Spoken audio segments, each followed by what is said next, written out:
Dinosaur Man. Hello and welcome to the Dinosaur Man podcast. I am the Scarlet Witch that is Andy Hughes, and I'm here with our White Vision, Alex Hudson. And not keen on that nickname, by the way. In grand tradition, we have Anthony McCormack, as it was him all along. That's the best nickname for Hudson I've ever heard. Yeah, I mean, that's problematic, I think. Welcome to the podcast, guys. It sounds bad on me, but it also sounds bad that you're declaring me that. You come in here like a White Vision. I don't want to be the podcast of the alt-right. Get so many more listeners. They love a podcast. I guess that is the one thing that you could do it for. You do it for the listeners. Welcome to the episode, though, everyone. Just saying up top, welcome to a spoiler review of the TV series WandaVision. We've fretted it for so long, but this is officially a spoiler episode. Hit the spoiler klaxon. As you can see, it was purchased by a duck. It was meant to be kind of like half porg, but, you know, it doesn't make sense when it's not a Star Wars spoiler, does it? So yeah, this is the official Wonder Watch. Wonder Watch? And we thought we couldn't do this alone, so this is why we brought Anthony with us. How are you, Anne? I'm very well. I mean, just let it be said that we could have done this alone. It just would have been less entertaining. It could have been done alone easily, yes. Yeah. And arguably, due to the technical difficulties, should have been done individually. But they were all on my end, so I'll cop to that. So we did threaten this during the course of watching WandaVision because we need content this year more than ever. 2021, cinemas still aren't open. We need something on a Sunday, and there isn't enough for news and reviews every week. Like, we showed for a whole year that apparently we can wring that out if we need to. Yeah, but realistically, we still haven't got round to watching Raya and the Last Dragon yet, guys. So I guess review next week. Exciting times. Really dates the episode, doesn't it? But yes, well, it dates it because we said it's the end of WandaVision. Although yeah, people listening in 2024 now are going to be like, "Oh my god, Raya and the Last Dragon only just come out, weirdos." And I suppose technically, like, after WandaVision is done, it is always after WandaVision. It's like Christ. We are now. Do you think this is a delineating mark now? Yeah, we're now in AWV. Interestingly, it's all one word, isn't it? It's just jammed together. So Wouldn't it just be AW? AW, yeah. Or A&W is a chain of restaurants and also a root beer company. So it's very confusing for me. At the meetings, we're all in a lot of talk about what we actually want to name this period. We've been talking a lot, and a lot... Okay, if you check the minutes of the last meetings, the last 5 meetings have been, what do we call it now Wonder Watch is done? I thought you meant the meetings for this podcast. It's like, no one will ever believe that there are meetings for this. No. The problem is, like, we call them the Wonder Watch meetings, but we keep walking into the wrong rooms with the Weight Watchers guys. Yeah, we just described them as same WW. But yeah, we threatened repeatedly, and we keep using the term threatened, but repeatedly. People want this. We kept saying that we couldn't say anything. If the Reddit that I've been on for WandaVision is anything to go by, people want this. And if the Reddit I've not necessarily us, but they want something like this. And if the Reddit I've been on is right, everyone wants GameStop stocks. They're called stonks. As our Lord and Saviour Elon Musk calls them, stonks. We are all doges now. Isn't it insane that we let him be sort of the kingmaker of everything, and we all just don't question the fact that he has this money. is just the way the world works now? He has money and decided to use it to go to space. Of course he's our king. If capitalism is this bad, why do we all celebrate this billionaire? I would love that job, by the way. Billionaire, sure. Kingmaker of everything. Oh, right. That sounds like the best job title in the world. Yeah, sort of like an internet meme lord. But yes, so we kept saying we're going to do this because in our weekly roundups we couldn't actually say anything because we just didn't want to spoil anything for anyone, and that's why we're going to spoil everything for everyone now. Mm-hmm. So, look, guys, if you haven't caught up with Wonder Watch yet, then what are you even doing on this episode? I mean, you either don't want to watch it at all, or you are just waiting for, I don't know, the opportune moment. I would say take that opportunity now and then listen to us in 9 hours' time, I guess. Well, next time. I thought you were saying that's how long this episode's going to be, and I'm like, I don't know if we can do that. I mean, hey, the night's a puppy, you never know. Yeah, so thanks for joining us, Anne. We thought we would try and get someone on who maybe offers a different voice, which is why I'm here. And then you two are here as well, so this is good. So let's get into it. So let's start off. First of all, I want to just talk about your expectations going into WandaVision. What were you expecting? Me or yeah, I'll start with you and then move to Andy. Cool. I initially I was really quite skeptical about it, just because of after Endgame, I think I was with the majority where everyone was kind of like, right, I'm done. I'm kind of happily done now. Like that's my 10 years. I'm done. Anything that comes afterwards, I can take it or leave it. But then the trailers started to come out and it started to look pretty tasty, and then it got closer and closer and more stuff was coming out. So I thought, yeah, I'll go for it, and then we'll see how it goes, and then. But yeah, I think overall it was just kind of like, it was like nondescript really. It just like, I was a little bit more excited once I saw the trailers, but I wasn't expecting anything to be like, wow, or anything like that. Yeah. Like going into it, I wasn't expecting to be blown away. I was just expecting it's just like, oh wait, they're just trying to grab a quick buck here by just doing all these TV shows now and just holding on to these characters for as long as they possibly could. But so yeah, I wasn't really expecting too much going into it. I won't go over what I think of it just yet until everyone goes over what their expectations are. But yeah, initially I was just kind of like, I'll give it a go when it comes out. I might wait till it comes out, is it in its entirety, and then watch it all. I ended up watching it week by week, but I suppose that's by the by. Andy, what about you? Yeah, so we spoke about this kind of briefly when we did our state of comic book movies, and we were here with Mark, and we talked about how you guys were kind of like, oh, I'm done with Marvel, and I was like, nah, I'm down for it, like, give me more. And then we had a year where there was just no Marvel for some reason. It's almost like they went, let's not put anything out. I don't know why, but for some reason there was a year of absence. And we kept getting these trailers, and I looked at it and I was like, out of all of the stuff that's mentioned, I was like, this looks like it's going to be weird. And I kind of want that. I want something that is weird, because it's something that's different and something that we haven't seen them kind of do, which is really play with a concept that's kind of heightened. It's, you know, less Marvel, more kind of, oh, isn't this strange? And I was like, I'm down for that. And when it started, I was very much a case of, I'm kind of ready just to see something Marvel, but also I wasn't really excited, if that makes sense. Because, you know, I think part of the beauty of the MCU so far has been it as every time you get over one thing, you know the next thing is just around the corner to keep you going. And, you know, there'd been such a long time that when this came round, it was easily, 18 months or something like that since... Yeah, since Spider-Man? July 2019 was Spider-Man Far From Home. So yeah, you're looking at a good 18-month period. So at yeah. least. Gosh, that's so long. Yeah. It doesn't feel that's so long. It feels like it was just yesterday that it came out, but also it feels like so much time has passed in between, certainly since last year. Well, it's because we all controlled or deleted a year. As a world, we all did that. But yeah, so I wasn't really kind of like buzzing, but I was kind of like, but I'm ready for it. Yeah. And yeah, like that's kind of where I was going in. I mean, I was very much of the opinion that I was kind of done with Marvel forever, because I just kind of went, but aside from, and I said this on the podcast, aside from the projects that I'm actually interested in, I don't really have any desire to go back in for sort of superhero movies in the short to medium term, because it is that, I guess fatigue is the right word.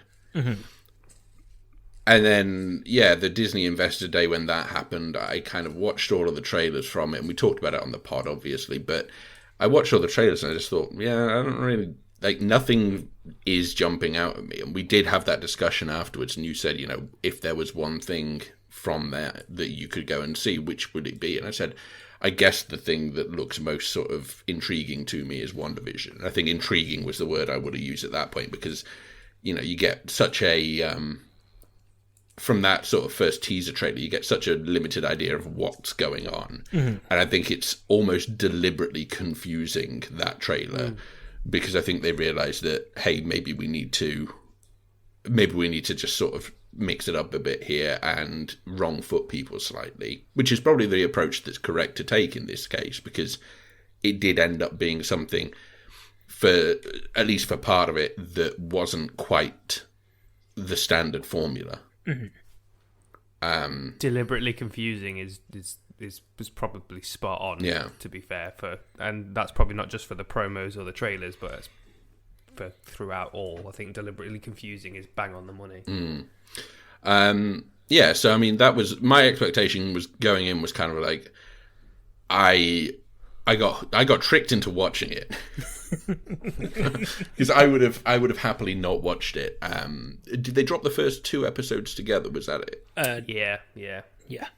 Yeah. First 2 came out on release day. Yeah.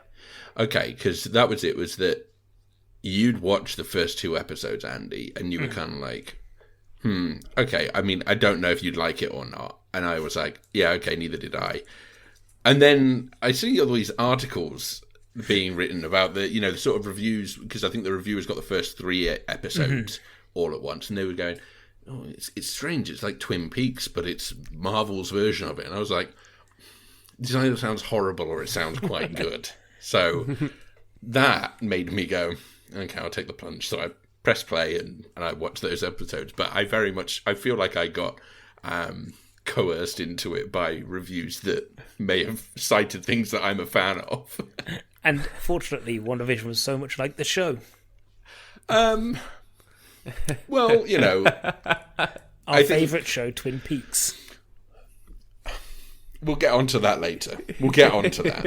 But anyway, so, I mean, the benefit obviously was that it's a show where your two central characters are 2 of the, certainly for me, certainly the better actors in the MCU, or the ones that I feel like have got a good track record of making really good things and putting in really good performances. So I was interested in so much as it gives them an opportunity to showcase their talents in a way that they don't get to in a Avengers movie, because there's so much to do in those things. Mm-hmm. You don't get any growth or development really within that 2 hour and 25 minute or 4 hour or whatever it was time span, because you've got 5 different storylines you've got to pick up, and you cannot dedicate that time. You got to punch Ultron in the face. You have to do it. You got to punch Ultron, Thanos, Loki, I guess, was one of the villains in those movies. Sometimes other heroes. Yeah, sometimes you got to punch each other in the face. Someone's got to get punched, and I don't care who. So I think that's kind of where I stood with it. Was that that was the thing that I was kind of clinging on to, was that, hey, these are properly good actors who are in it, and maybe giving them chance to stand on their own 2 feet is a really good move. Anyway, so we get into it and actually talk about what the thoughts on the series were, either as it progressed, or you can talk about it as a whole now retrospectively. Yeah. You can say, this is what I thought. But Ant, can we start with you? Yeah, the first 2 episodes I loved. To be fair, thinking about it, I loved the entire thing. I was really taken by it, and I think that one of the main aspects to it. There's a couple of main aspects to it. One, as you mentioned before, deliberately confusing, so it kind of hooks you, because you just keep wanting to want more. And I think Marvel have got this wonderful kind of thing where they do with most of their movies, that they give you just enough, just that tiny amount that you need just to kind of get the taste on the tip of your tongue, and you kind of go, yeah, I like that, and then they go, nope, not just yet. and it just keeps wanting you to get more. So I liked the deliberate mystery around it. But the other thing is that you've alluded to as well is the acting in it. I think it was the acting, especially from. Oh my god, I got something in my throat. Hang on. I thought Elizabeth Olsen was great. I thought she was really, really good, and it was really, really interesting to see the difference between like this character that she kind of created within this world, as opposed to like the one that we know and we've seen in the other movies.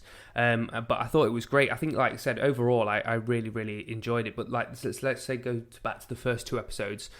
I expected, because I didn't notice the time shift between the 50s and I think it was the 60s in the second episode. I just thought that didn't really register with me. It was just all in black and white, and I just thought it was going to be set in one kind of like one time period rather than kind of like moving through it until then you start to see more and more and more.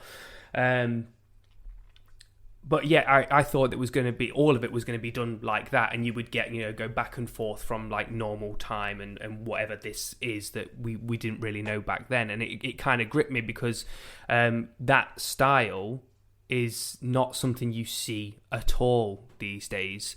So it was quite a refreshing take on what you see, especially from a Marvel property. Like, it's just it's so vastly different from what you see in Marvel, but it's with characters that you know and you're familiar with, so you kind of feel like you've got that little bit of a bond with them. So that's what I quite like, that we're in unfamiliar territory with familiar people, but at the same time it all felt very, very confusing, which I love a bit of a mystery. So yeah, the first two episodes didn't really make much, when you take them in isolation, none of it made sense, like zero of it made sense, but it was deliberately done like that. So yeah, that it kind of gripped me straight away. I can see why some people might go, no, that's just a bit too weird for me, if they want kind of like instant relief. But I suppose when you sign up for something like this, especially with it being as cryptic as it's been made out to be in the trailers and the promos and stuff like that, you're never going to get any really instant relief. So I can understand why people might have jumped ship at that point, but I definitely wasn't one of those people. So, and out of interest, just you've brought a couple of interesting points there, and I'll just deal with one first, and then we'll go to the other one. How did you feel about the concept of the fact that they were using these shows as a kind of framing device for this series? Like, did you feel that had some payoff to it? Because obviously we find out later on it's because, Wanda loved Malcolm in the Middle when she's back in Sokovia. For you guys, like, did that work for you as a framing device? Like, because I love I love the execution, like I love the kind of changing aspect ratios and stuff. But doesn't that work for you when you look at it as a actual thing that the series needs? I think it for me it just provided that bit of something different, like the way that it was done. Obviously you don't, I think it was episode 7 or maybe even episode 8 where you kind of realize and find out why it is what it is. But I suppose when you look at it as a whole, it kind of makes sense as a way to frame it, because it's kind of like mental grief more than anything, and it's how it's manifesting. But in the like the concept of pitching it in that way, I think it is just something different more than anything, and it's an attention grabber straight away, especially when the first two episodes are solely shot in black and white, other than the last shot where it like changes to colour. I think that was in the second episode anyway, but yeah, I think it's just something different to grab your attention, and especially that way also, I think it kind of, whether or not you are a younger Marvel fan, whether you are kind of like our age as a Marvel fan, or whether you are older than us as a Marvel fan, you can almost kind of appreciate each different kind of genre that they're putting on display in terms of the eras, because you could be from the age where you watched the Dick Van Dyke Show when you were younger, and you can kind of really kind of relate to it a little bit more as well. But like our age, like Malcolm in the Middle was kind of like a huge thing, kind of like when we were of that age, so we can relate to it straight away. So I think it works on both aspects, that it creates something that's not out there at the minute, but also appeals to a mass of audience that it may not have appealed to if it was just something that was a little bit more childlike or kind of specific in its execution. Yeah, I think the truth there, like I definitely found myself. I think I laughed a few times at just the opening to the Malcolm in the Middle episode because it reminded me so much of that kind of era of sitcom. What about you, Alex?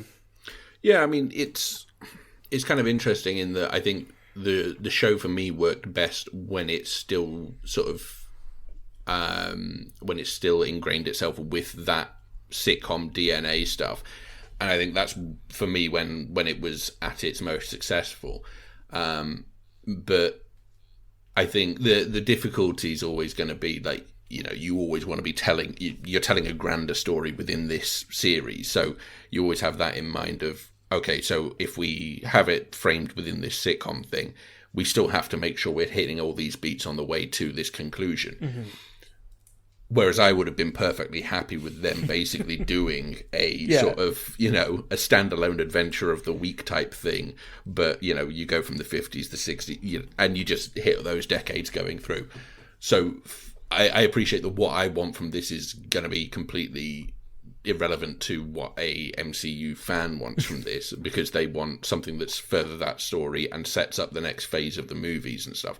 So I completely appreciate the fact that there has to be something bigger going on here, because otherwise, what are you doing? You know, it feels like if you had that, was what you're saying. If you had that just being like, oh, here is just sitcom of the week, and going through, you had no kind of through line. Yeah, so obviously, the great thing about this is that you're doing it with a character that can actually do this. Like the one character that realistically of any kind of TV show who can actually do this is Wanda, and it gives you that ability to play. But would you not be then disappointed if you had no reasoning why? I actually couldn't care less that she was watching these shows in Sokovia. That for me didn't hit at all. In the same way that I think it hit for a lot of people, because I was kind of just like, you know, fine, she's broadcasting this to the outside world somehow, but you know, I don't care that this is what she watched when she was growing up in Sokovia. And I don't mean like in that sense, like of having a reason why it's sitcoms, but if you had no reason of why, none of the stuff that happens outside the hex, like if you had no indication of that kind of stuff. Oh, well, I think get rid of that. I think get rid of the hex. But if you had like every single episode just being like, oh, here is Wanda and Vision in a different period of time, living their lives in that kind of style of sitcom. Just a bit of fun. That's kind of with that could work. I appreciate what you're saying though, in that there has to be a greater meaning to it all, because otherwise, genuinely, why are you making this otherwise? Yeah. But the reason is, do something completely different and make it just a fun breakaway thing. And the thing is, I really responded well to the first Ant-Man, because it felt like it was actually quite detached from a lot of the Marvel-y stuff. There was still a bunch of Marvel-y stuff thrown in the sort of final third. Mm-hmm. But for the first 2/3, I was like, oh, okay, this is different enough that I'm like, oh, okay, this is doing something that I haven't necessarily seen in a Marvel movie. And this kind of felt like if they'd have stuck with those, and if they'd have made it the way I want them to make it, which they're never going to do, because it makes no sense to do it, and I appreciate that. But from a purely personal level, I think the thing that I wanted from it would have been, hey, just, you know, this episode is going to be a Dick Van Dyke episode. This episode is going to be Bewitched or whatever. And then that's just the thing.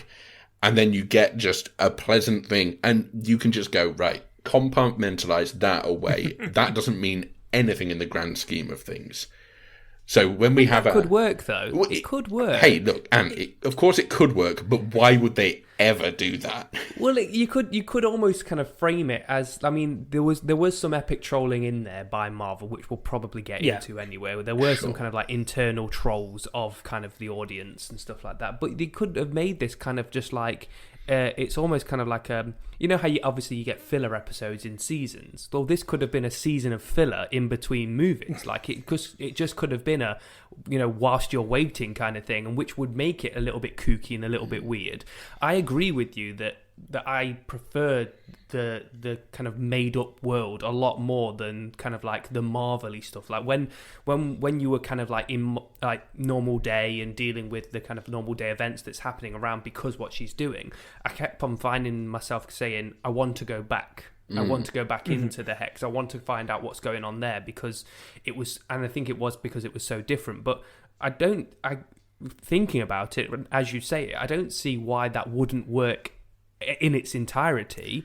Where are the stakes? Well, because this is the thing: is that if you do that, then you have to have an entire series that is called Adventures of S.w.o.r.D. or something, where the stuff that happens externally to the Hex then happens in that show instead. And you could maybe line it up and, I don't know. No.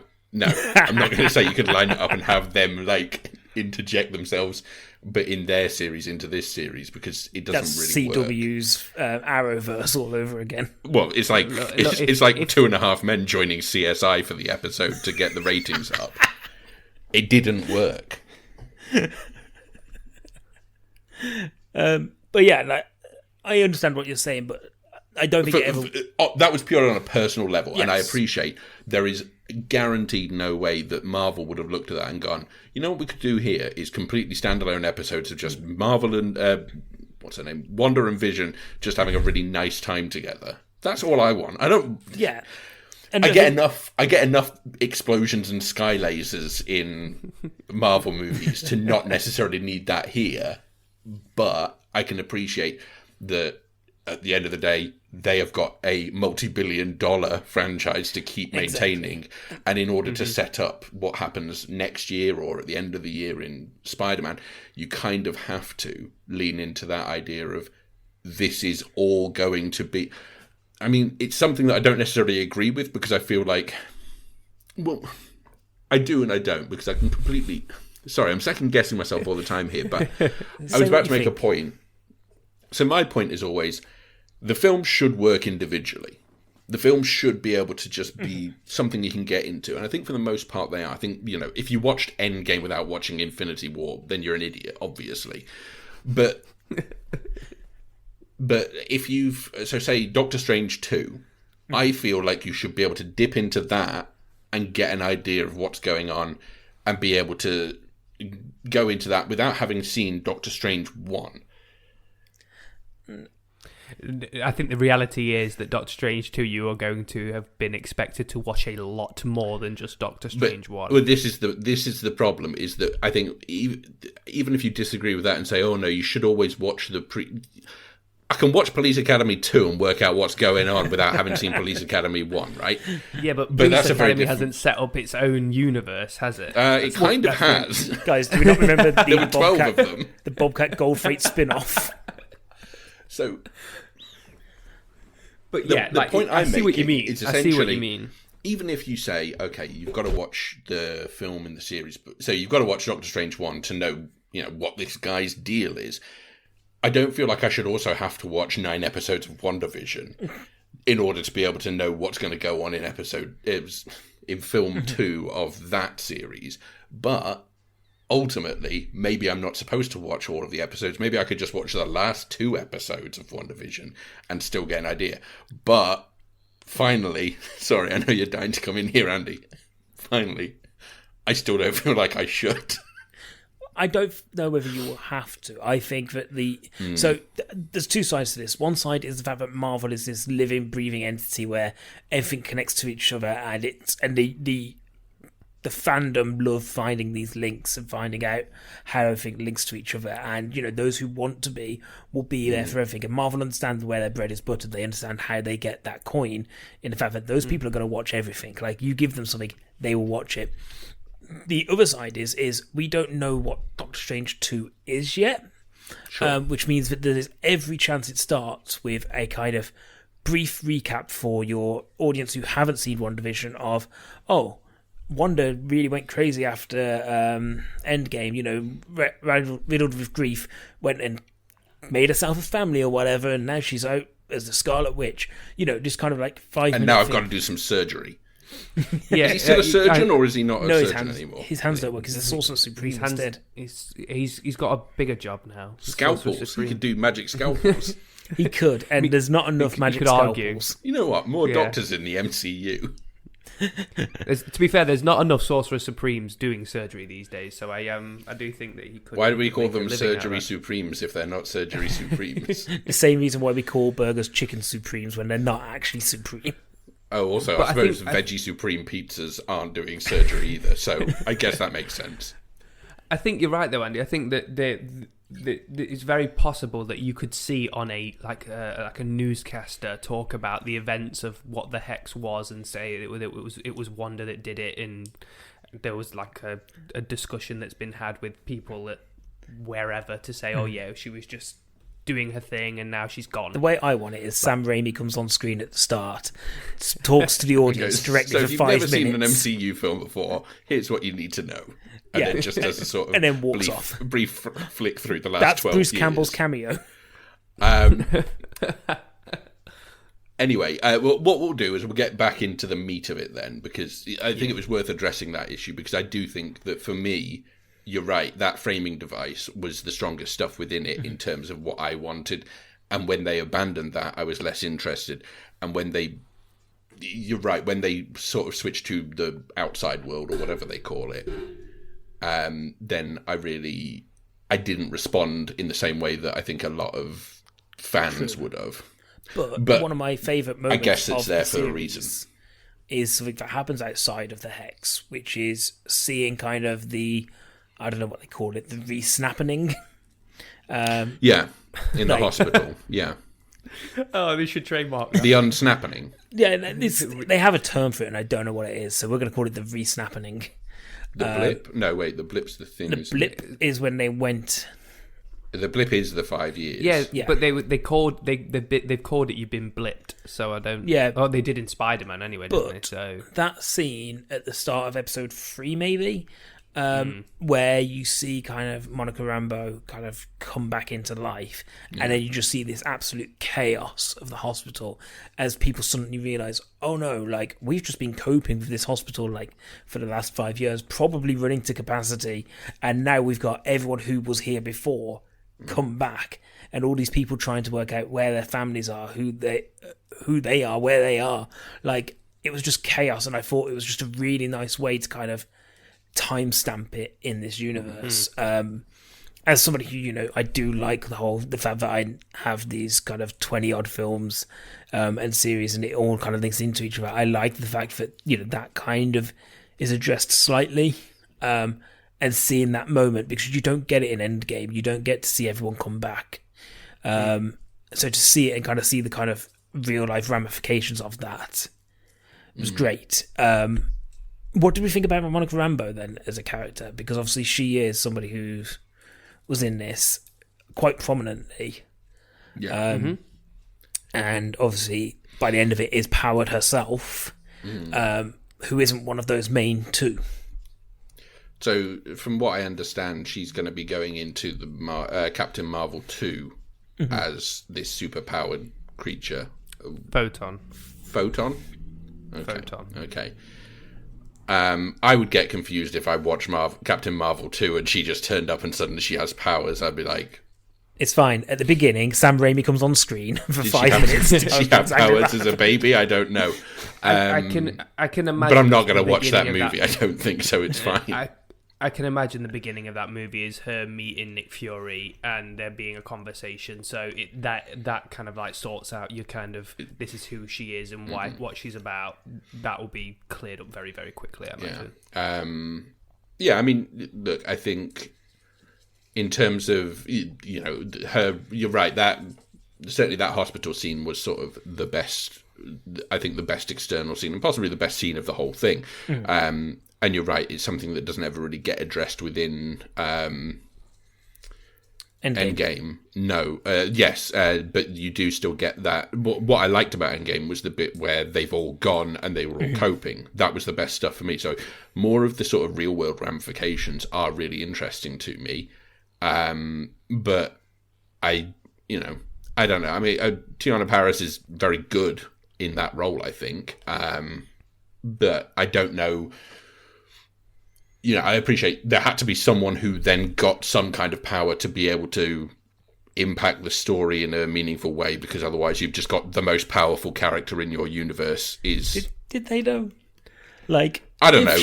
If she hadn't got powered, would that make any difference? Or is it a case of them being like, oh, this is how we get another hero in here? That's exactly what it was. That's exactly the kids would have died, right? Well, you could just write it differently. One of the kids is super fast and the other one has telekinetic powers. Like, he stopped a bullet himself. Yeah.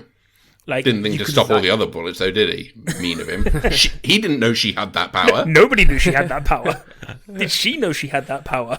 Probably. I reckon when you get powered, a little head-up display comes up in front of your eyes and it says, you now have the following Bullet powers. absorber. What, like in Bullet Jumanji? absorber was... Yeah, absolutely. Exactly like in Jumanji, which is also part of the MCU, I believe.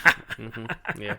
Sam Raimi came up at the beginning and said, if you haven't seen a Jumanji film before, this is what's happened. Iron Man's here.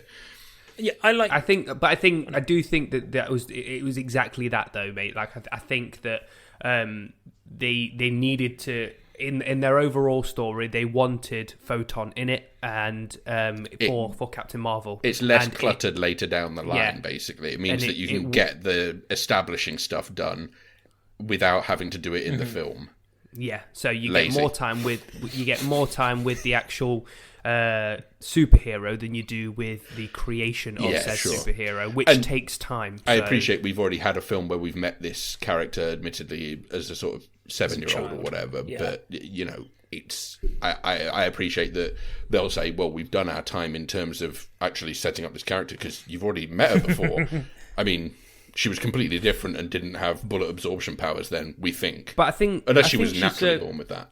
She served as a good as a good character for that because of her relationship with Captain Marvel, though, to be able to kind of the choice to create her here was quite a good one, I think, because she can understand the external viewpoint of the world to Wanda because she is a powered being. Obviously, she knows that everything that went on in Captain Marvel because she's had exposure to that. So I think that putting her in here to have her created as Photon here was quite a sensible thing to do, rather than just saying like, oh, she grew up and went to space and was hit with a space cloud or whatever they can want to make up. We all agree that she obviously isn't a fan of Captain Marvel, though. We get that from this series. Yeah. There's obviously some kind of animosity there that will probably be explored. Dramatic tension that needs to be explored and resolved in the next Captain Marvel movie. Yeah, and that's going to be a brawl. Like, they're just gonna duke it out, I think. Probably. And I suppose the only thing I could probably think is that, you know, Captain Marvel never came back to see her mom or something like that. Like, it's going to be something to do with the fact that, you know, her mom was dying and Captain Marvel, a superpowered being, never came back to even check. Yeah. Yeah. But, I mean, this is the thing, is that it's sort of humanizing a lot of... And it works as a sort of audience... what's the word I'm trying to look for here? Like an avatar for the audience, essentially. Because it gives you that sense of, okay, on a purely human level, here's what it's like to know someone who has these abilities, who then abandons you in a time, what you decide is a time of need, and then you think, okay, well, you have to put in the parameters of, is that person then going off and doing something that is an even greater good? In which case, can you understand it from that angle? But you can also still understand this personal grief of, I feel like you should have been here for your friend at their time of need, and you never were. That's kind of an interesting thing to explore, I guess. And I think that's probably where you'll find her at the start of Captain Marvel, because she has experienced, like you said, the personal grief and the fact that she never came back, but she's also experienced being that since she has got her powers, she's been there for the greater good. She saved these 2 children from dying. She knows what it feels like to be that person, so maybe she's going to be in that kind of headspace at the beginning of the next Captain Marvel movie to kind of go how to deal with that demon that's kind of like eating away at her. It certainly seems like they're setting her up to be sort of cosmically based rather than Earth based. So you just hit on something there, Alex, that I hadn't even really thought about, but I'm going to just pose it as kind of an open-ended question, see kind of where you guys run with it. So you talk about the whole of humanizing these heroes. Do you think this series does a job of dehumanizing them as well as making them these kind of characters that do not care about the everyday person. If you look at like Captain Marvel and the way she treats, Monica Rambeau in that situation, you look at the way that Scarlet Witch basically treats an entire town. It's almost as though this series kind of says, actually, being a hero isn't all good. Like, the Vision becomes basically just this weapon. Nobody really cares about what the Vision is, and at the end of the day, they don't really care about the people either. Yeah, I think you're right. I think what happens is when they're there to serve a purpose, they are glorified and they are seen as this kind of like shining beacon that the world needed. But actually, when there's no kind of real big threat, they almost kind of become the threat themselves because of just their very nature. I think that you kind of find that, like you said, with Monica and her views on Captain Marvel, there's some issues there. You've also got S.w.o.r.d's vision of Wanda, where they just immediately they don't see what she's going through, they just see the threat that is there, and probably as in real life you would, because she's essentially, like you said, taken a town hostage, and regardless of whether or not she's got inner demons or not, all they're thinking of is, I'm trying to minimize that civilian casualty as quickly as possible. Yeah. So she instantly becomes a threat. Vision becomes an idea to create into a weapon, not bothering about whether or not. I suppose Vision's a bit different though, because he never really was human. Yeah. But it kind of it poses a different take on kind of like the everyday mentality of people's views of superheroes, I think, because especially Scarlet Witch, she touts the line between kind of villain and hero very, very, very finely anyway. Like, she could easily be the worst villain you will come across. Yeah. Very, very easily. How much worse is Agnes to... Agatha. How much worse is Agatha compared to what Scarlet Witch is doing? She's nothing. And that's what makes me think that in future films that you will get Scarlet Witch as the main villain in a movie. Like, I do think that in Doctor Strange, like, the main villain is going to be Scarlet. I do think that that's what's going to happen, because she's where you see her at the end of this season. So but getting back to your initial question, I think that they do kind of deliberately kind of throw a little bit of a curveball in terms of how people can perceive superheroes when there isn't a bigger threat there. They are the threat themselves, or can be the threat themselves. Yeah. It kind of builds off that kind of Civil War, or that kind of stuff of just being like, Sokovia Accords. At what point do you become? At what point do you have to be reined in? And how do you rein these people in? And I suppose it's probably the interesting question with a lot of superhero stuff. Let's be honest, it's basically the big question of what, like, Batman versus Superman is, and, in a weird way, Suicide Squad, the whole theme of that is, what do we do if somebody with power out of our control decides to use it against us? And I think you put a team together with Will Smith, of course. With Will Smith, yeah, that's what you do. But this probably handles that in a more interesting way. It's only because of something you mentioned that I brought it up. Well, I think it's probably because you don't really have the time to do that in a film.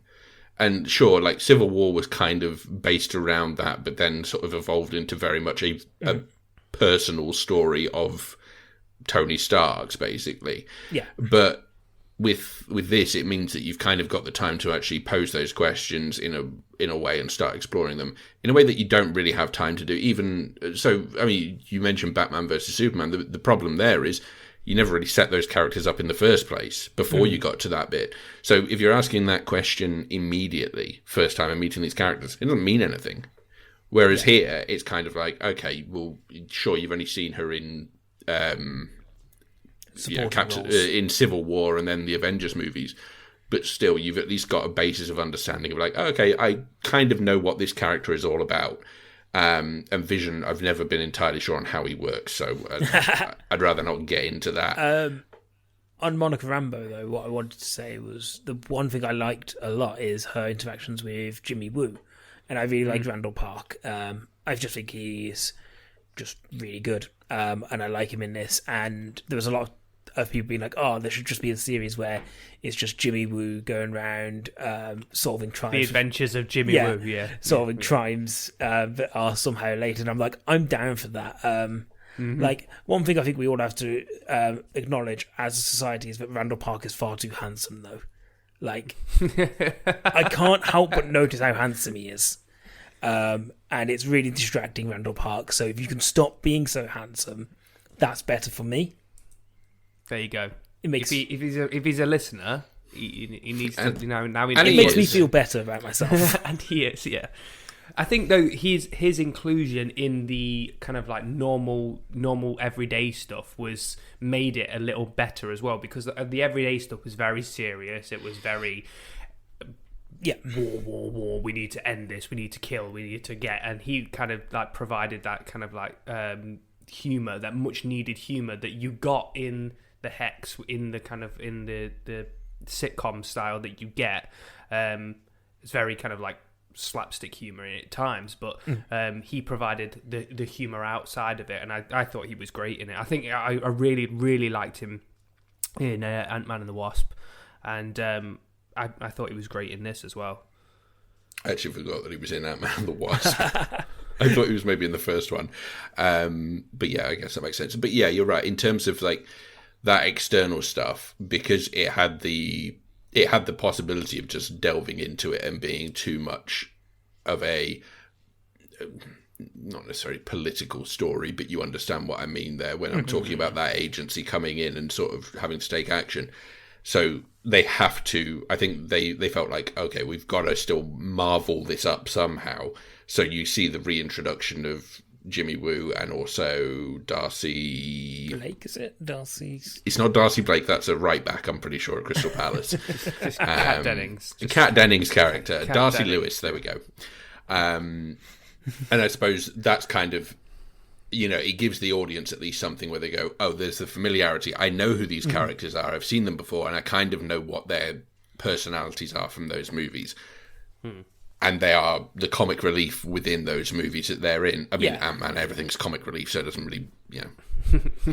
And I guess they're there also to like balance out the idea that like we have a villain, quote unquote, in this, in Hayward. Like he's there to be our villain, and they are there to balance out his ideals. Yeah, and again, I think it leans again into that sort of it gives you as an audience, it gives you a way into it, because you can't necessarily associate with a lot of what Elizabeth Olsen is as Scarlet Witch, because she's this super-powered being, and you kind of go, okay, well, and it seems like, so she was super-powered maybe before the something like that testing. It sounds like she was a witch. She was witch-like properties, she was a witch before she was tested on by Hydra, I guess it was, wasn't it? So even there, you kind of think, well, okay, so that sort of mystifies her slightly to an audience and says, right, well, she's something otherworldly already.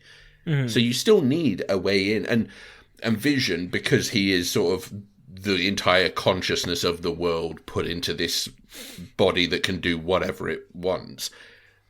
Again, it feels like it's something where you can't go, oh, okay, I can relate to that. No one can relate to that. Okay, you can phase through things. That's fair. Yes. But with the introduction of Jimmy Woo and Darcy Lewis, you kind of feel like, oh, okay, well, these are your boots on the ground. These are the way into the story, particularly from an external perspective of outside the Hex. This is who I'm relating to right now, because A, I know them, and B, they're just regular people. They haven't got superpowers. They aren't, threatening the world or anything. They're just trying to do the best job they can to make sure everyone's safe, with mixed results.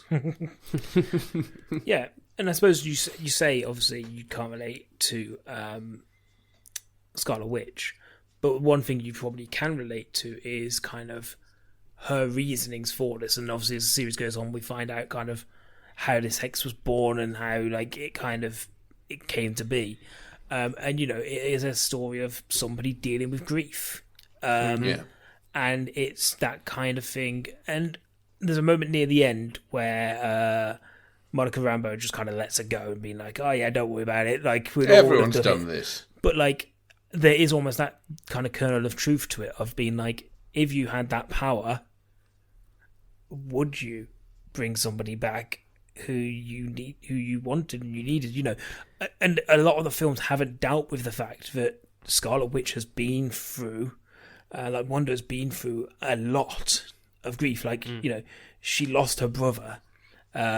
She was then basically, the Sokovia Accords came about because of her, and she was pariahed by basically the world. She then loses she has to kill her partner only to have him come back to life and then be murdered in front of her. That's a rough day at the office. That is a rough day at the office. Like, she goes to kind of say, get his body, so she bury him. It's basically told, you can't have him, like, he is property, he's not a thing anymore.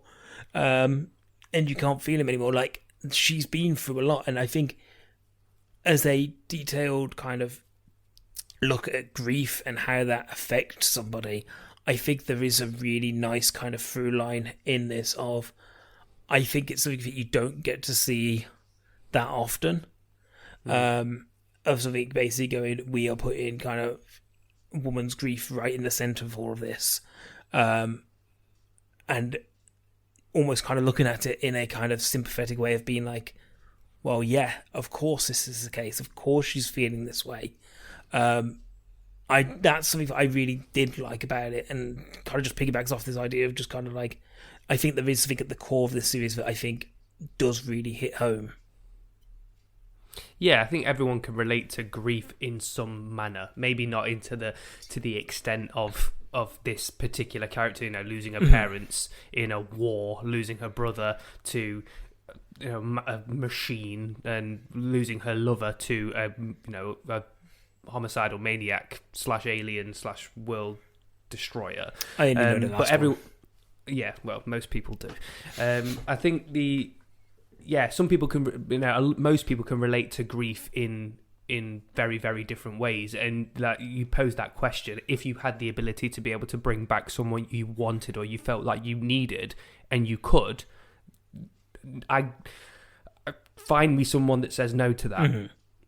Find me someone that says no to that, regardless of how many people it affects. It's the answer that everyone would give, but no one wants to say. Yeah. Yes, I would put a whole town hostage if I managed to get the person back that I really needed. Yeah, most people would say no, that's terrible, but think absolutely I would. So yeah, it just poses one of those kind of like questions that everyone agrees with, but no one wants to admit to. But yeah, I think it's amongst everything. It's like you said, it's where the heart of this movie is, and I think that it kind of like displays in very, very different ways, and I think that the inclusion of the children is another kind of weird and strange way of manifesting from this as well. Mm-hmm. Because when you kind of like look at it and you ask yourself, does she really think that this can be forever? Do you really think that this would be her forever? And if the answer is no, then she knows that she's going to have to go through that all over again. Yeah. Which is a weird. It's kind of when you stop and ask yourself that question, like, she must have thought it was going to go forever, but really, how feasible is this, knowing the fact that there is a real world around her? Yeah. I don't know the answer to that, but maybe she kind of like wished for it to last forever, but knew realistically it couldn't. But then again, you're gonna have, like I said, you're gonna have to put yourself through it, as we know that she ended up having to do that again as well. Obviously, being a lot more content with it after the events of the entire series, but hard nonetheless. Yeah, sure. And I think the steps she takes throughout the series to make sure she doesn't lose it almost says that she thinks she can control it. When Vision's on the outside and he's been torn apart, she just expands the hex. When she sees her children kind of disappearing because she's letting the citizens go free, and she just closes it back up because she can't say that goodbye. So I think, they are very real and human emotions, and I do think, like, I really like the end where she actually finally gets to say goodbye in a way that's suitable for her. I think it's the first time she actually gets that. That the end genuinely made me cry. I was crying at that part. I mean, not the very end, but that moment where, like, she has to say goodbye to her kids and say goodbye to Vision again and stuff like that. It was a really, really touching moment, and I think it, like I said, it helps that you know these characters and that you kind of feel invested into them. But even I think it was wonderfully performed by both of them. I mean, all of them, everyone that was involved, really. But it really felt like you're watching someone say goodbye to someone. Like, and it felt almost, even though that it's kind of like, it's essentially a figment of her imagination. She's just manifested these people out of thin air, and she's built attachments and built bonds to them. But it felt real, and everyone can relate to saying goodbye to someone. Or most people, not everyone, but most people can relate to saying goodbye to someone, or going through a loss that is very hard hitting. And I thought that part, the ending was wonderful. If I'm being honest, I really, really enjoyed it. 100%, and it's the ability to be able to say goodbye on your own terms that I think is something that is really kind of delicately handled. Okay, did you have anything to say there, Alex, by the way? No. You've covered it all. Well done. I'm going to move back. That sounded condescending. I'm going to move back in time then to something that we were discussing earlier. Actually, to probably one of Ant's first answers, because I said there's two things that you brought up, and realistically, this entire conversation is kind of veered well off remembered. That's well remembered. Well done. The second thing thing have a gold star you talked about was the fact that there was this kind of trolling nature to the series, and how it did this thing that Marvel does, where at the end of something, it always gives you a plot hook to kind of keep you going. And they did very well at, like, from week to week, having something there that kind of brings you back to the next episode. But my question is to you both, and I'll probably start with you, Alex, because I think you might have more to say about this, in the sense of, do you think that worked as a device, or do you think that it was almost lazy in a sense of it trying to bring you back by just giving you something? So, you get what I'm saying there? Yeah, I can understand. Yeah, it kind of fed in a few nuggets right towards the end of an episode that sort of stood out as being like, hang on, this doesn't make any sense for what we've seen already, so it must feed into what's going to happen next week or the week after or whatever. So I get what you mean. Personally, I think, had it not been for the case of knowing that we had to do this podcast right now, I would not have come back after the first two episodes. But I did, because of the commitment to the podcast. I couldn't let you do this with just Ant. I could have moderated it, I suppose. I could have been like Wolf Blitzer or something. I mean, it's one of those things where, for me personally, I didn't, the sort of stuff where I was like, oh, okay, so this is a Marvel thing that's sort of feeding into, the particular mentions of the events of Ultron, of Age of Ultron or whatever. I'm kind of like, yeah, whatever. I really didn't react well to that movie. So with that stuff, I'm kind of like, I don't really care. I wanted it to, certainly from my perspective, I wanted it to be more intriguing, and I wanted it to be more mysterious than it ended up being, because I think the way they delivered that, I don't think really hit for me. But then again, I can completely appreciate that for an MCU fan, them sort of mentioning the Pietro thing with Monica saying to her, what happened to your brother or whatever, your brother died, didn't he?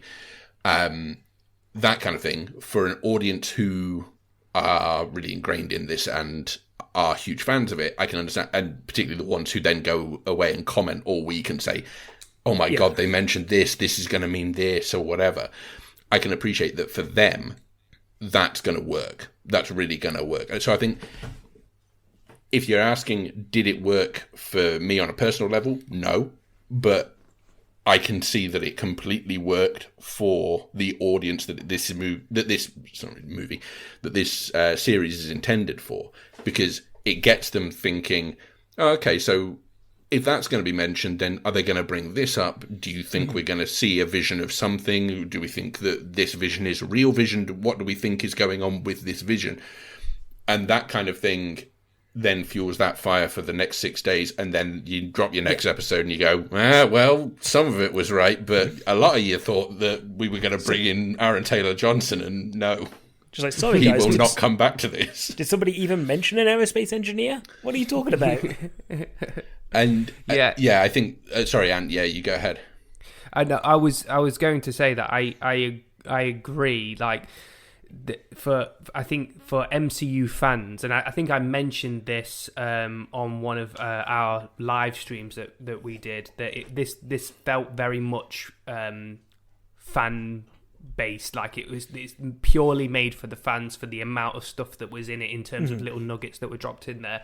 I think that if you were a fan, you would notice a lot more than just kind of like the end of the episode being a cliffhanger. There was a lot of things thrown in there throughout every single episode that when you look and break it down or rewatch it again, you kind of go, oh, there's that. Oh, there's that. What about that? Or I've noticed that. And it might not be anything that it brings back to later on in the season, but it's kind of like there's so many Easter eggs thrown in this series. It's unreal that it was never really brought back to, but a lot of people, in terms of diehard fans, hope that it would. Yeah. So they cling on to that very, very quickly, then make fan theories and go down some weird rabbit holes because they've seen a poster in somewhere on a wall somewhere, or they saw a bush that looked like something or other.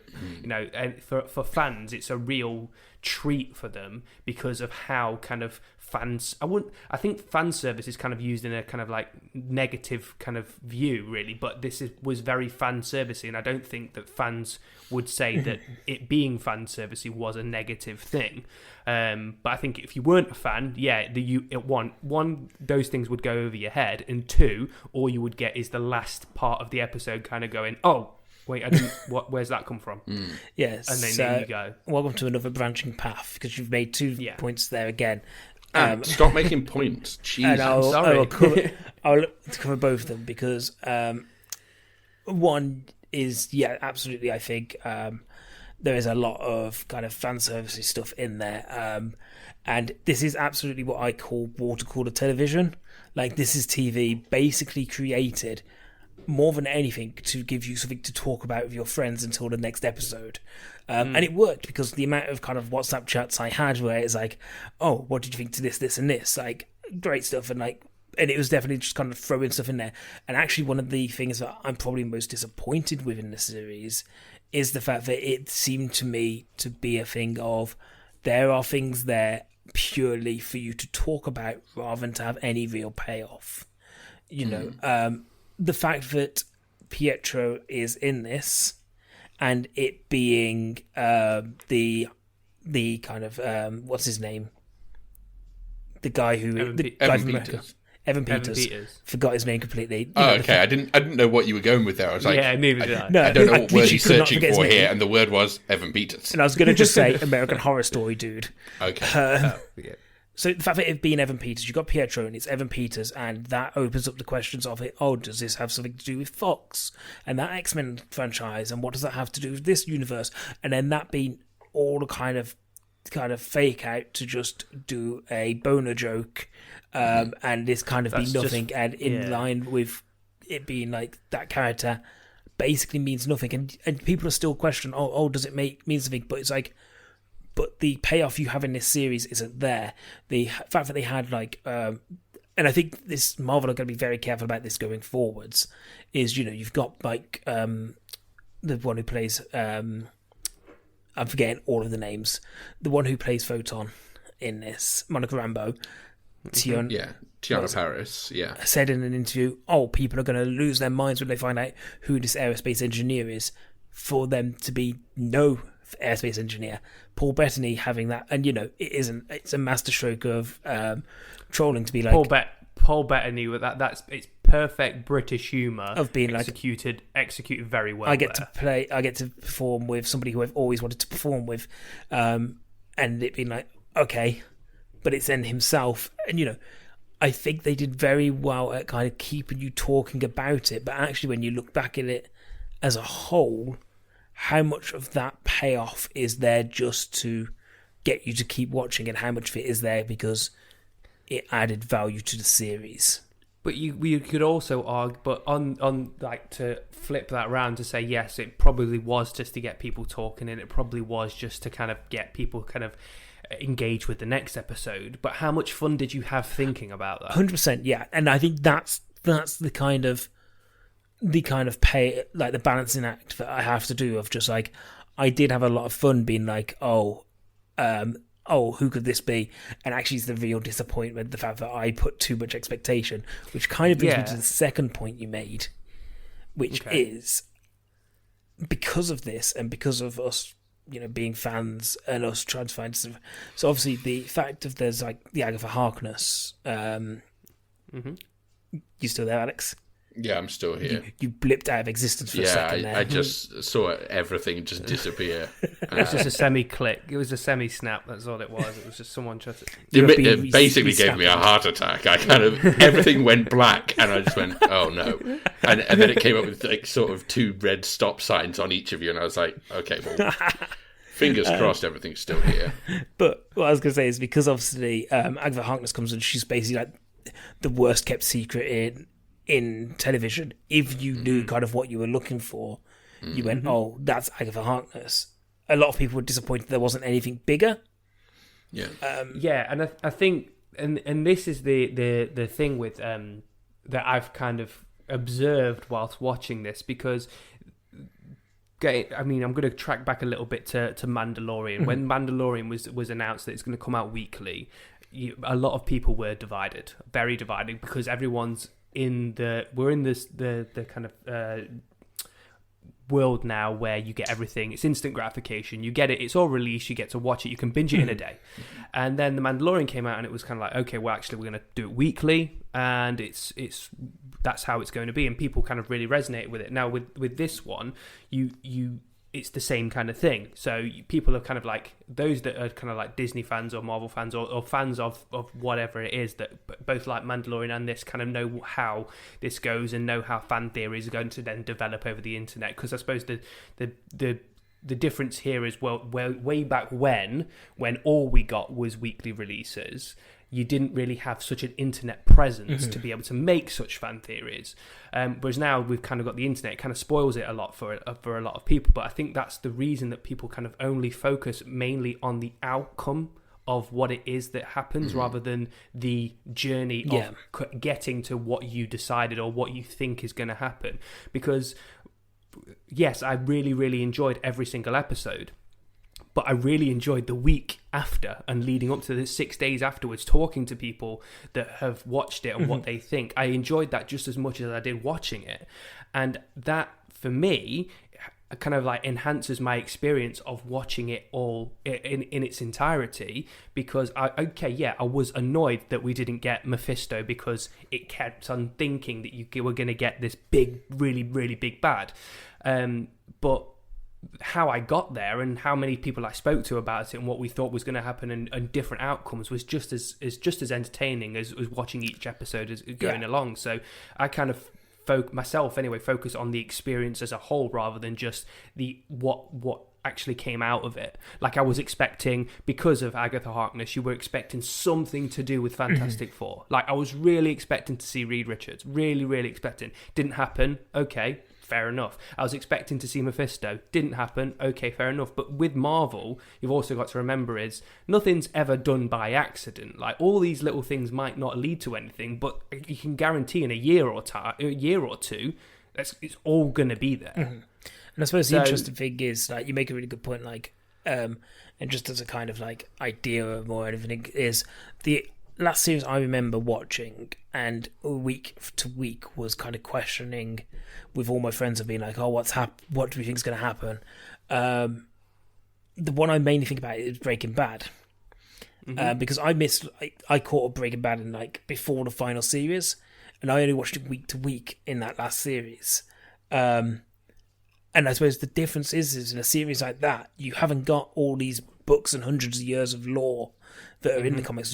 You've not got all these things that you can actually look into and kind of be like, oh, well, actually, because that's mentioned in this issue 145 of Spider-Man, it says this, and I think that's the difference, isn't it? Like, there is so much you can look into that if you want to kind of spoil it for yourself, and, but it's not really spoiling because, like you said, we had a fun time doing it.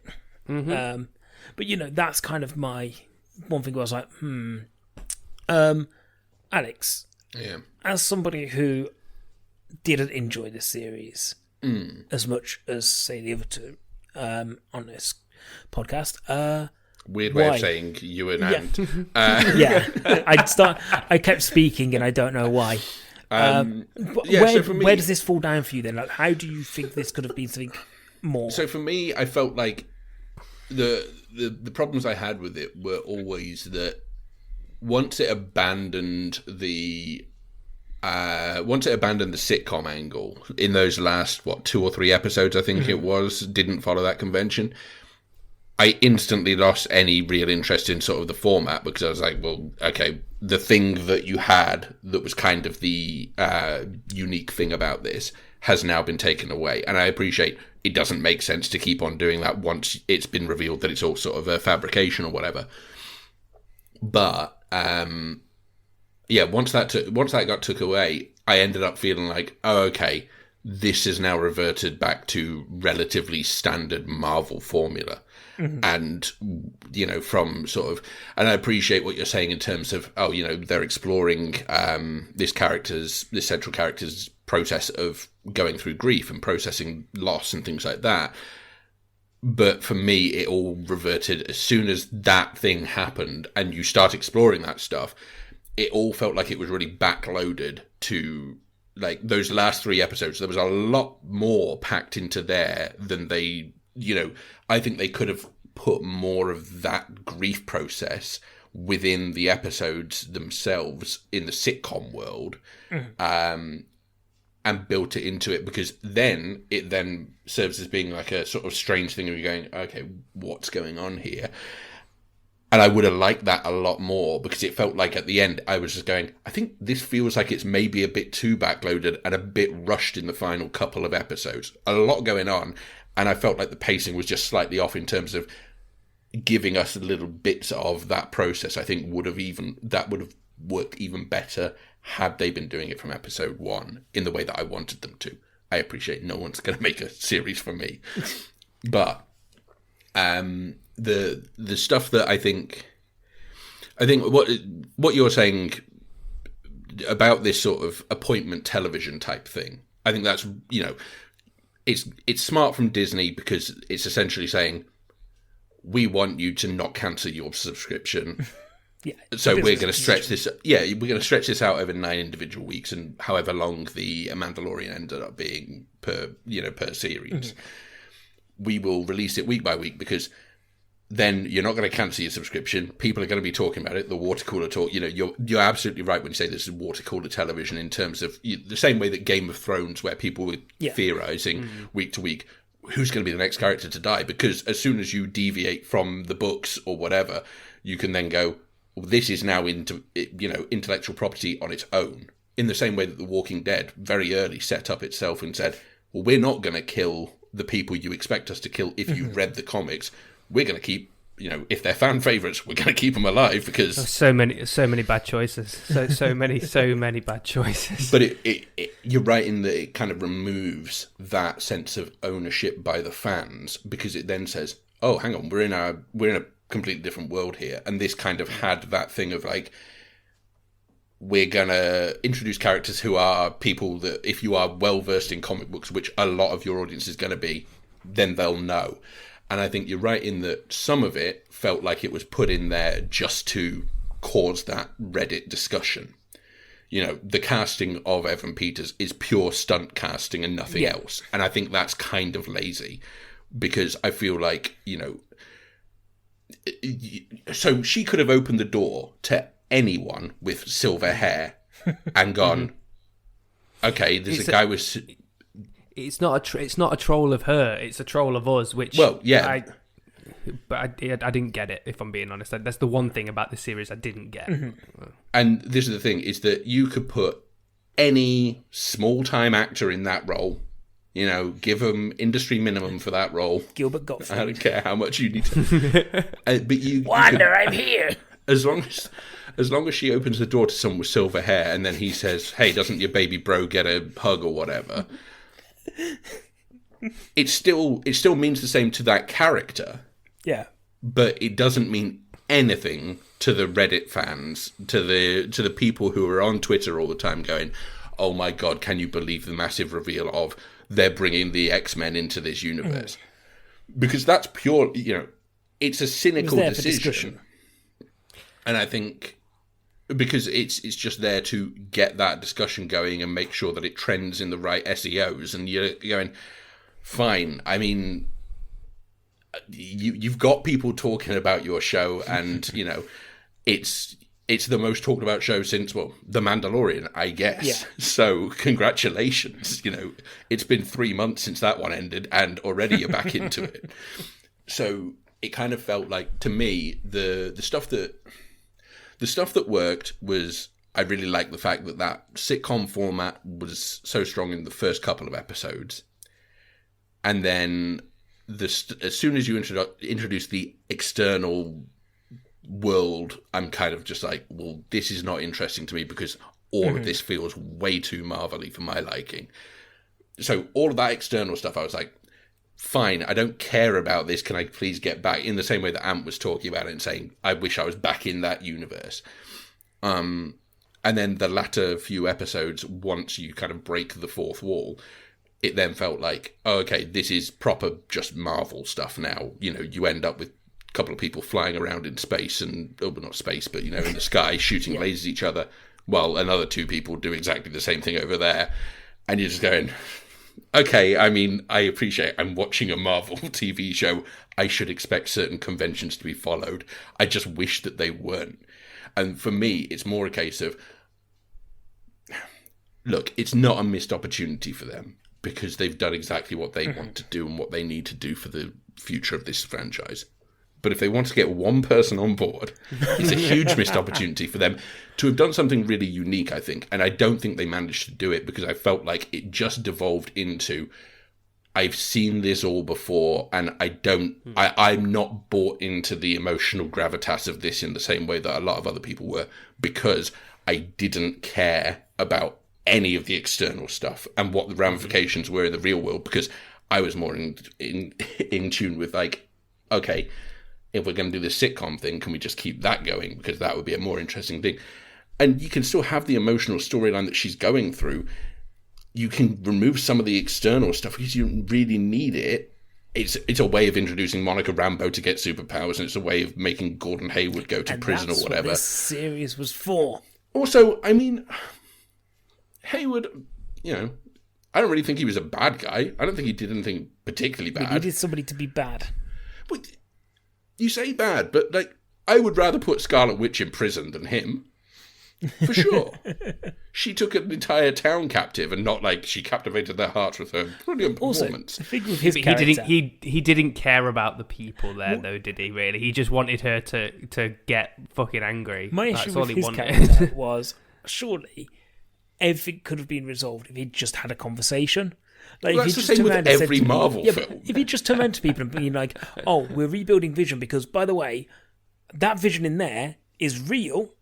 And we don't understand how. Like, if he just turned around to, like, Jimmy Woo, and he was like, oh, Scarlet Witch is a villain, being like, oh, yeah, I get that, but also, we didn't give her vision, but he's in there, and we don't know why.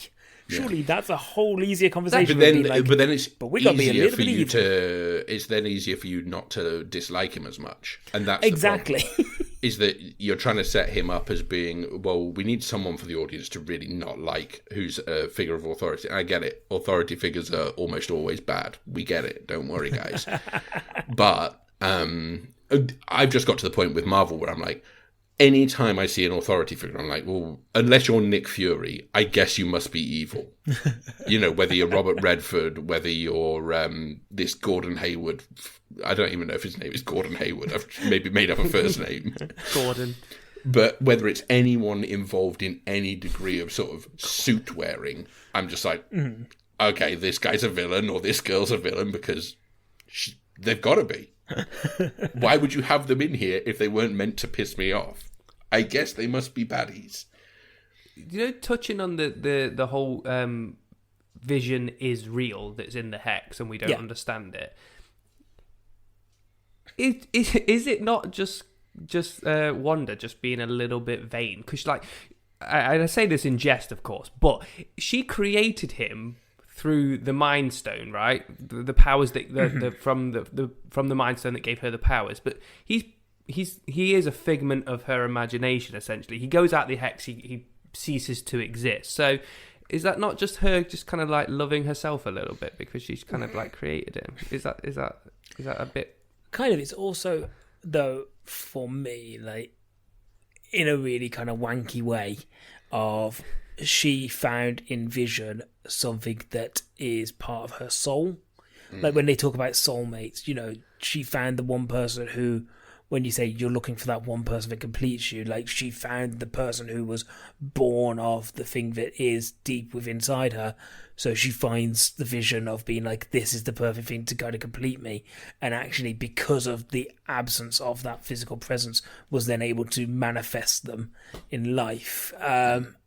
So, like I said, still feels a little self-involved. Absolute if I'm being wanky honest. answer. But But like, feels self-involved. he's Feels born like of the Soul Stone, create right? yeah. the Mind Stone, Yeah, Mind Stone, isn't it? Yeah, Mind Stone. the Rhinestone Cowboy. Don't agree with this. I mean, I know it's right because you're telling me it, but I don't. I think he should have been created through the Soul Stone rather than the Mind Stone. But I guess then Yeah, because he's created from the stone that was inside the Created scepter. from the stone that was inside the scepter that was in the. This is the Wasn't Tesseract. No, Tesseract is something different. Both blue stones. No, the It was Mind blue Stone in is... the movie, in the first movie. Yes, the but the Avengers stone was movie. actually inside the blue stone. Yeah. Do The yellow stone was inside. Do you not the remember blue... Age of Ultron, bro? I fucking barely remember it, and I don't like what I do remember. Ultron All I know takes, is that James Spader didn't get his due. Ultron takes the stone, he crushes it, and then there's a yellow Mind Stone in it, Yeah. But and that's what's used. So the blue stone, what happened? That didn't exist anymore. That's the Tesseract, I think you're talking about, isn't it? Well, no. You're talking about right. You're talking Can about I just say something? This isn't a conversation for now. I feel because, Yes, yeah, but you not we're understanding sidetracking here. which Infinity Gem is where is probably a whole different podcast. How many is there? It Six? feels like a podcast that should have happened maybe a year or two ago as well. Maybe at the release of I'm Infinity pretty sure we War did or a whole. Endgame. We reviewed the whole of the MCU at one point. Yeah, but what an insane podcast that must have been to listen to. We did it over 2 parts. You didn't Yes, we understand did. I do any of remember it. this. I still don't, clearly. And we're 2 years on from that now. Andy, what did you think to the finale? I know I'm kind of taking like Cut me out, that's fine. role of hosting. What did you think of the finale? Well, this is actually where I was going. Or to go both to of you next actually, anyway. yeah. What did you think of it? Andy, Because go I for saw. Well, the reason that I ask is because I saw a lot of people kind of like say that they were really disappointed with the finale because it felt very, as you were saying, Alex, very Marvel-y because it's not what it was at the start of the season. Isn't that what people wanted? Well, what they were saying is it didn't follow suit from what you were getting beforehand. What they were saying is that there was such a lack of Marvel-ness throughout. Then the end is basically just the bad guy fighting the good guy and the good guy kind of winning.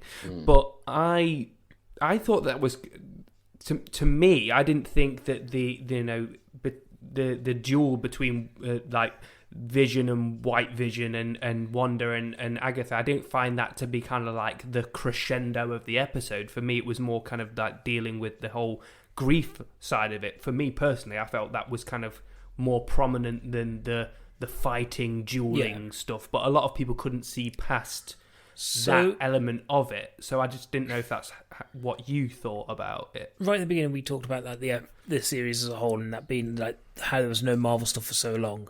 And what this kind of led me to was being like, I have missed just a big sky battle. Like I've missed that Marvel stuff. Like I know that you don't like it, Alex, but you know I like a good superhero film. I like it when it's you know it can deal with multiple things at the same time. But I don't mind it being a case of it being like the Vision on Vision fight is visually interesting because we've not seen those two characters fight in a way where they're phasing through each other and then they're kind of coming back to life and pulling each other down. And then that ends in this kind of big theological kind of question about the ship of Theseus. And dealing with that situation the only way Vision probably would, which is to deal with the logical side of things. You know, the fact that was very Vision. It was very, very Vision. Wanda is going to keep trying to do all these things and kind of escaping her actions, and then it being a case of, okay, you can being smarter than the person, you know, understanding that she's more powerful than Agatha, but learning from the previous lesson of the previous episodes, where it's like, you know, it's almost that thing of like, I might not know as much as you, but I learn fast, and therefore I've now put these giant runes. And yes, it's kind of a bit hokey in places and a bit questionable, but it also kind of worked with the logic of the series. And I was like, yeah, sure. Like, that's how this ends. And like you said, it then leads to probably what I think is the more important stuff. Like, yeah, you give people their sky battle, you give them the kind of like heroes fighting, and this kind of being interesting.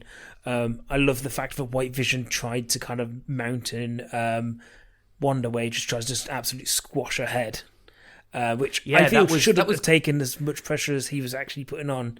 There was a lot of crunches. I was thinking, like, how many times can you crunch that head without it popping?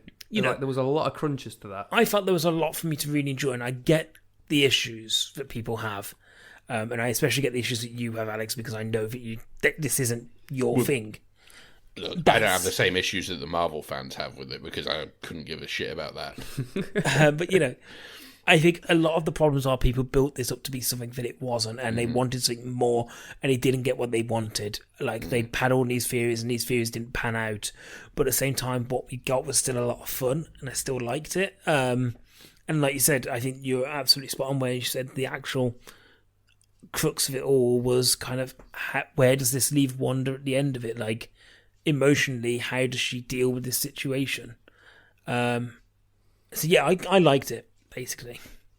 I also do think the inclusion of White Vision was just it was a good way of, is doing two purposes. One, pleasing the hardcore fans of what White Vision is and where White Vision came from, so they can go, oh my god, we've got White Vision on screen, but also just to keep a fan favourite in there, because Vision was always especially after the events of Infinity War, where, you know, he literally no longer exists. It's just a way to get a fan favourite back in there. He's gone off for a paint job now, and he'll be back.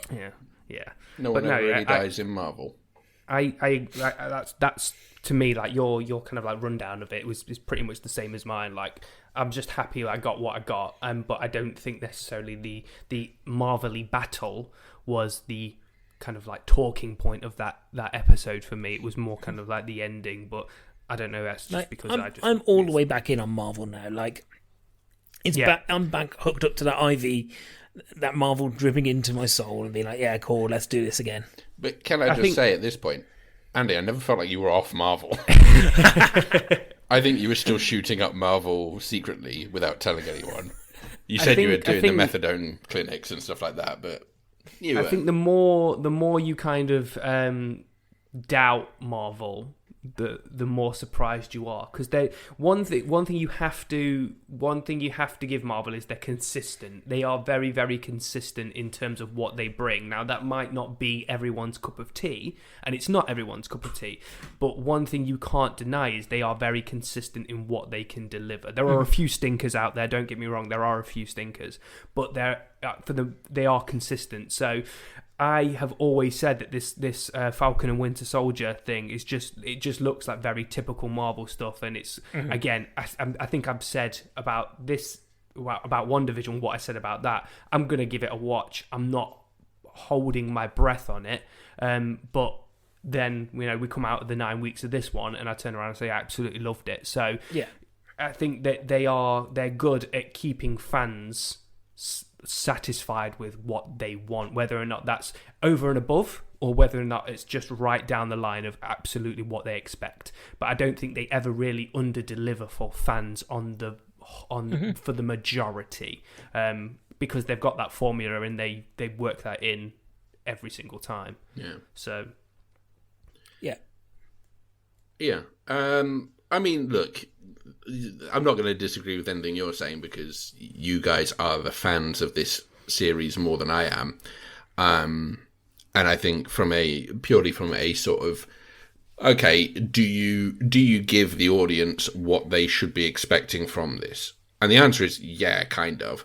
But the difficulty is obviously you have to manage those expectations that come with that week gap and with that, you know, the fact that you're not delivering it all in a 2.5 hour movie, you're delivering it over the course of 9 episodes. So it then gives you that sort of, it gives you that out of saying, well, okay, well, if you didn't like it, then it's a kind of a case of fan expectations were then too high because you've built in these other theories that you've got. And, you know, not every theory is going to be correct because there's just no way you can fit in that much stuff.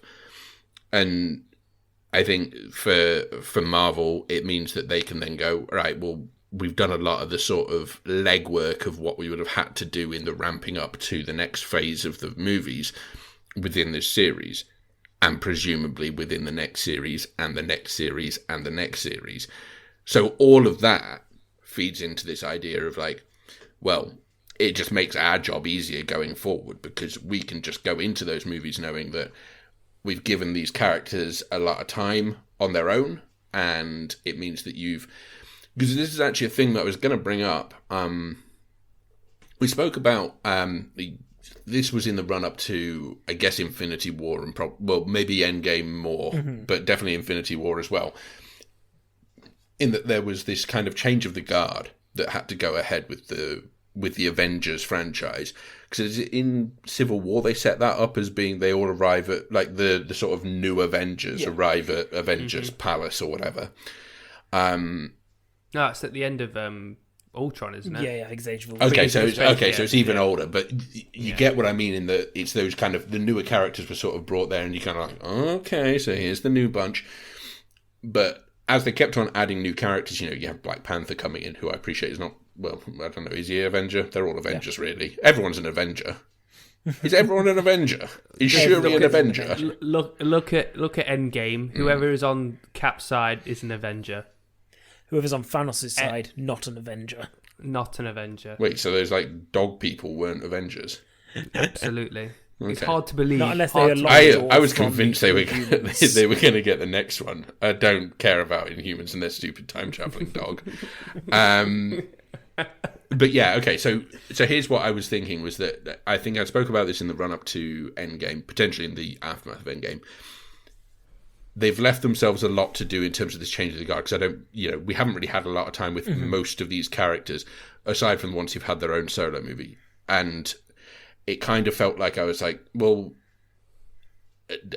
do I care about them? And what they're doing is they're going, well, you'll care about them because we're going to give them their own series. And they know that enough people are going to watch this where they go, okay, so if we then put another Avengers film together that's got Wanda in it, guess what? All of these people will know exactly what Wanda's all about because they've watched WandaVision. Cool. We don't have to do the groundwork in the films anymore. We can do it in the TV series. Smart move by them. Genius move by them because it means that they just go, we remove ourselves from having to do that elsewhere. We can just do it in its own little thing and go, now you care about her. And now you care more about... They've always got the fallback option of... If people haven't watched these, there's the 5-minute Sam Raimi speech at the beginning of every Marvel movie. Famously, where he sums will be returning. Up the entire of the franchises up to now. And I was kind of like, because I did have this thing in my head where I was like, are they just going to go, before they announce this, I was like, are they just going to have like a Wanda Maximoff film that I'm supposed to go and see now before the next Avengers so that I care about her as a character? Because I never felt like that was something that I was prioritising in my mind. Just because I saw her cook chicken paprikash with fucking Vision in one film for 3 seconds. I think it's very interesting to see kind of how these series look in terms of each other. Like, do they have these different tones all the way through?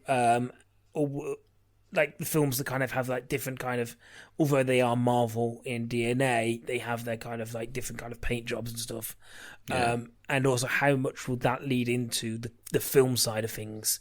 Because we don't know yet. And I think even with this, we're not sure kind of how much this is going to, like, yes, we're sure that everything that Wanda is doing by the end of this is going to lead into Doctor Strange and the kind of multiverse stuff that maybe is happening with Spider-Man. But actually, how much will the Hawkeye series lead into the Avengers. Well, one thing they might do is rather than lead into each movies, is they might lean on each other. So the events of one series may then start to unfold in the events of another series, and that's how that deals with that issue of kind of like still calling it a universe, but not necessarily building it into the movie universe. Kind of like Agents of S.W.o.r.d. Like S.W.o.r.d. has got its kind of own thing, and it did pull from some of the movies to start off with, but then it kind of went off on its own thing. Yeah, so it went off on its own thing. So they, whilst you very easily could integrate these into the movies, they could just kind of say, well, actually, we're going to start building these main characters into their own series that may end up unfolding within the series, and then kind of almost avoid having the team-up movies again. Because I personally don't think there should be another Avengers movie. I think you should leave the Avengers alone now, because you've got enough of a character base that you can include them in. You can clearly bring in new characters from TV shows, and you can introduce them into movies, but you don't necessarily have to have a team-up movie to be able to do that now, because you've got the platform to do it on multiple different mediums. So you don't necessarily need an Avengers movie, because you've got more than enough characters to be able to use to kind of take one character and put him in it. Like, let's say Winter Soldier. So Winter Soldier's got multiple different characters in, but isn't necessarily a team-up movie. Oh, sorry, not Winter Soldier. Civil War. Yeah. Civil War's a much better example. It's not a team-up movie. It's a Captain America movie, but it has multiple different characters in. And I think that that's probably the best way to go to avoid having to do another team-up movie, because then you don't necessarily need the changing of the guard to be able to say, oh, this is the leader of the new Avengers, or this is how we're going to address how we deal with the events of the new Avengers, because we don't necessarily need it, because we have all of this property that we have to be able to use already without having to introduce new characters. But we also have now TV series which we can bring in whoever we want, when we want, because we can flesh them out to our heart's desire. Yeah. And then if we wanted to, we could lift them out of that and put them in a situation that is like 5-6 years down the line and not need it to be team-up-y. But they're definitely going to do more team-ups. They're going to do baby Avengers, right? You're going, because you've got baby Hawkeye, you've got baby Iron Man, and you've got baby Captain Marvel. And I think America Chavez is appearing in something as well. I saw her. I didn't even realize they'd cast it until the other day, but she's in one of the new films coming out. I think maybe even Doctor Strange. You inevitably will have these team-up movies, because one, the fans want them, and two, they make a fuck ton of money. Exactly. I mean, look at Endgame is not the highest now, but the second highest grossing movie of all time. So it makes money, so it makes sense, business sense for them to carry on doing that. But you don't necessarily need it, because it could create some complications. But that, I say complications, they say opportunity. So a big way you were going to find this out is when we watch The Falcon and the Winter Soldier. But I think that might give us an opportunity. Alex, I see you shaking your head. I'm not watching it. Importantly, I've heard it's a lot like Twin Peaks. No, because you got me with that last time. And yesterday you said it was like The Wire, and it's not like The Wire. Well, look, guys, we've probably rambled on a little while now. Yes, is there anything else anyone wants to bring up? Yeah, final points, if you have anything. We've not mentioned two characters that I think, performances that I think deserve to be mentioned. I think Paul Bettany was great as Vision throughout. I think he was really, I've mentioned Elizabeth Olsen a couple of times, but I think Paul Bettany was great throughout. Really, really, actually, like, genuinely funny as well. And Catherine Hahn, I love Catherine Hahn. I think she's great. And she really, really oversells it in this, but perfectly well. At times it's overacting, but it's perfect overacting. I think overall the casting and the performances were really, really good. But I think the three standouts of Olsen, Bettany, and Hahn, I think they were really, really good. Yeah, but I thought it's just worth mentioning because we haven't mentioned either one of them. There's a whole lot of stuff we haven't mentioned. And yeah, there is. But it's because we have probably already talked long enough, and we don't really. We're not doing another spoiler episode. This is it. We're doing this again in 9 episodes of The Falcon and the Winter Soldier again. That one I will just Alex moderate. Will be here It'll at be least fine. To discuss it and talk about how it's like a damn fine cup of coffee. Okay, you know what? I sincerely hope it is like Twin Peaks and that I never watch a single episode and that you have the smug satisfaction of knowing that I would actually love that episode or that series, but I would also have the smug satisfaction of knowing that I'm never going to watch it because I have no interest in those characters. I heard David Lynch has directed the whole thing. You can go fuck yourself. He's not. Look, guys, we'll wrap it up there. Yeah, I think we've covered for joining everything. us, as ever. Anthony, you have a YouTube channel. Please tell everybody about it. Talk and review. To be fair, we have not really done a lot of movie or TV reviews of late, but I suppose that's obviously the state of the world as it is with movies and stuff like that. We kind of mainly talk about that on our live streams that we kind of, I say we do weekly. We haven't done one in this week or last week, but we kind of try and do them weekly. So yeah, talk and review on YouTube. That's talk and review, because we're down with the kids. And it's a great channel. We will have a lot to be saying within the next week or so, because the much anticipated, I know Alex's much anticipated movie of the decade is coming up on We're probably going to end up Thursday, having you back again in a couple of weeks' time to do the absolutely the breakdown of that. We tell you that we watched the first Justice League. I'm going to be watching it on Wednesday. So it comes out on Thursday morning at 7:00, doesn't it? On Thursday morning. Wednesday night, I'm going to be watching the Justice League. Have you booked Thursday morning off work, by the way? I'm going to be booking Thursday morning off of work to watch it, yeah. Jesus. So that's Talk and Review on YouTube. It's a whole lot of fun. Like, we regularly attend the live streams, and Yeah, the live streams are fun. We either do them on a Friday night or a Sunday night. But yeah, you kind of check us out on Instagram as well. Instagram, we update where that. Their Instagram is a lot more popping than ours, because once again we have let that die. I hear Instagram is on its way out. Don't But worry, if you do guys. want to contact us, We're on TikTok. We're on TikTok. We're not now. on TikTok. Dino Man Pod on TikTok. Contact 2 billion viewers. How is the investment in Chode Quest coming? You know what? Since Elon Musk bought up a load of Chode Quest earlier this year, a lot of Tesla's finances are tied up in Chode Quest right now. So it's a really profitable time to be involved in Chode Quest. I can't recommend highly enough the idea of becoming a Chodevester right now. So if you are interested, you can go to our Twitter page at DinosaurMan15, where we will have a link to free Chode Quest for your first month, and then it's £25,000 per Chode Quest per month afterwards, and for your existing free Chode Quest. It's very much like Loot Crate, and yes, LUTE Crate before for the fans. This one's like a fans episode. Thank you for joining us, everyone. Thank you again, Ant, for being here. That was fun. Thanks for having me. Thank you to Johnny Nees as ever for the theme song. This week it was Going Through the Ages, and ended as a rendition of Cheers. Okay, good. Wait, hang on. The late 80s? Yeah, we didn't get very far before. Yeah, we gave up on that sitcom trope very early, didn't we? But no, thank you, and thank you, Alex, as ever. Thanks, man. You've hosted it as well. And until next time, guys, everyone remind Randall Park he's just too damn handsome. Too damn handsome. Get less handsome, man. See you next week. Boy. Dinosaur